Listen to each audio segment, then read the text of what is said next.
jika tidak ada sistem operasi di dalam satu sistem komputer.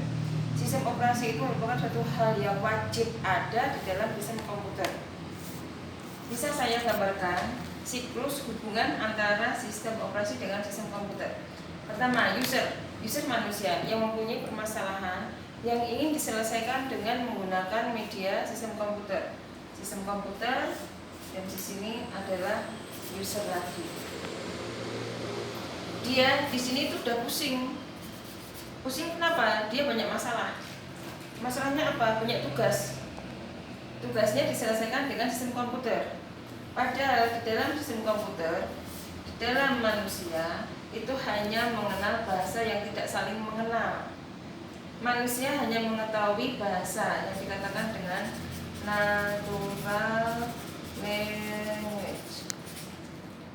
Di sini natural language. Sistem komputer itu hanya mengetahui namanya machine language. Nah, sudah. Di mana peran sistem operasi? Peran sistem operasi yang pertama adalah satu. Nih, di sini perlu adanya sistem operasi. Sebagai apa? Menerjemahkan dari bahasanya manusia ke dalam bahasa komputer. Bahasa manusia dalam bahasa komputer. Bahasa manusia itu hanya mengetahui alfabetik. Alfanumerik. Ini pun 0 sampai 9. Nah, kalau mesin language itu hanya ada 2 yang dikatakan dengan kode biner, yaitu 0 dan 1. Manusia yang mempunyai masalah dengan menggunakan peralatan inputan. Nih, diinput dalam suatu sistem komputer. Masuk state, kenapa? Sistem melakukan proses penyimpanan. Save as. Save as. Simpanlah di dalam memori. Memori tadi ya, ada CPU, ada ALU, ada memori. Nah, disimpan dalam memori. Sudah disimpan dalam memori, dia hanya mengenal 0 dan 1. Tidak seperti manusia yang inputkan tadi alfabetik A, I, U, E, O sampai C, 0, 1, 2, 3 sampai 9. Padahal di sini hanya mengetahui 0 dan 1. Bisa dikatakan sebagai mikroprosesor. 0 dan 1 bahasa asing bagi kita.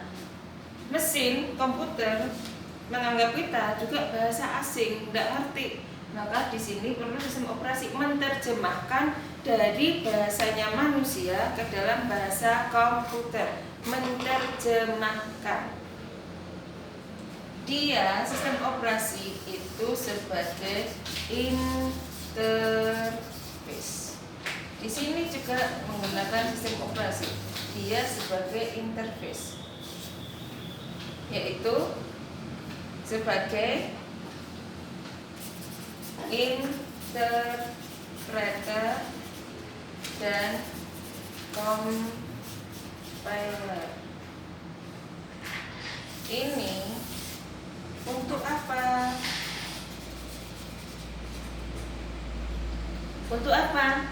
Agar permasalahan manusia tadi yang diolah dengan bahasa 0 dan 1 bisa diterjemahkan oleh sistem operasi sebagai compiler menjadi bahasanya manusia lagi, bahasa natural language, alfabetik dan alfanumerik. Sudah? Sekarang Bu Ani, kalau ini sudah jelas, tidak ada yang tanya, Bu Ani mau memberi suatu pertanyaan. Pertanyaan pertama, bagaimana jika tersedia sistem komputer? Jika tersedia sistem komputer, unitnya itu ada semua, tetapi tidak ada sistem operasi. Bagaimana? Entah itu DOS, entah itu Windows. Yang sekarang kan DOS zaman bahula. Sekarang Windows. Nah, kalau tidak ada operating system, apakah sistem komputer itu bisa digunakan untuk menyelesaikan masalahnya manusia? Ini untuk tugas yang pertama, sistem komputer. Nah, sebelum ada tugas pertama itu dikumpulkan besok, pertemuan berikutnya yang kedua Bu Ani ngasih wanti-wanti. Bu, berarti sistem operasi itu selalu dibuat? Iya, sistem operasi itu selalu dibuat, selalu lakukan inovasi, selalu dikembangkan. Kenapa? Karena sistem operasi mempunyai sifat hardware oriented. Sistem operasi sifatnya hardware oriented. Contoh gampang. Pesawat terbang. Pesawat terbang itu ada dua macam. Pesawat terbang komersial, yaitu untuk transportasi, dan pesawat terbang untuk khusus tempur, keamanan negara. Bu Aning tanya, apakah sistem navigasi pilotnya, kopilotnya antara pesawat terbang komersial itu sama dengan pesawat terbang tempur? Ayo Mas, kelihatannya sama atau tidak? Oke, jawaban betul. Itu tidak sama. Kenapa? Karena menggunakan operating system, aplikasi yang digunakan untuk pesawat tempur dengan pesawat komersial berbeda, jauh berbeda. Itu ya. Berarti setiap pesawat itu mempunyai operating system sesuai dengan keperuntukannya, kebutuhannya. Itu gambaran. Nah, berarti sistem operasi ini juga dibuat sesuai dengan kemajuannya dari sistem komputer. Bu, sebetulnya sistem operasi itu apa sih? Itu PR ya, untuk dibaca-baca. Besok minggu depan kita diskusi mengenai sistem operasi. Sebetulnya sistem operasi itu apa? Di dalamnya itu apa saja dan apa saja jenisnya, fungsinya. Oke? Kalau sudah ada yang ditanyakan, Bu Aning ada PR1. Bagaimana jika sistem komputer ada tetapi tidak menyediakan operating system? Bagaimana? Besok itu UTS keluar. Bocoran UTS. Nah, untuk bacaan berikutnya, materi kedua, tugas baca-baca.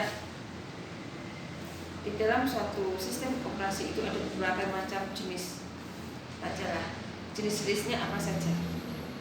Kenapa sistem operasi itu selalu dibuat? Oke? Kalau tidak ada yang tanyakan, Bu Aning tutup pertemuan pertama ini. Dadah, see you next again. Bu Aning berharap kalian pada sehat semua dan berharap juga COVID bukan menjadi suatu permasalahan, bukan menjadi suatu kendala, tetapi membuat kita semangat. Untuk apa? Untuk kembali kepada fitrahnya. Fitrahnya apa? Menjadi manusia yang sosial, berguna, berkarakter, mempunyai etika. Oke? Jangan patah semangat, kita semangat untuk selalu belajar. Ingat Bu Aning tadi ada PR, silabus paling tidak nanti Bu Aning satu buku. Sistem operasi karangan Sri Purwani Hariningsih, kalau tidak ada SP Hariningsih. Yang kedua, nanti Bu Aning ada modul teori dan praktek. Bu Aning kirim melalui email. Temuan nggih.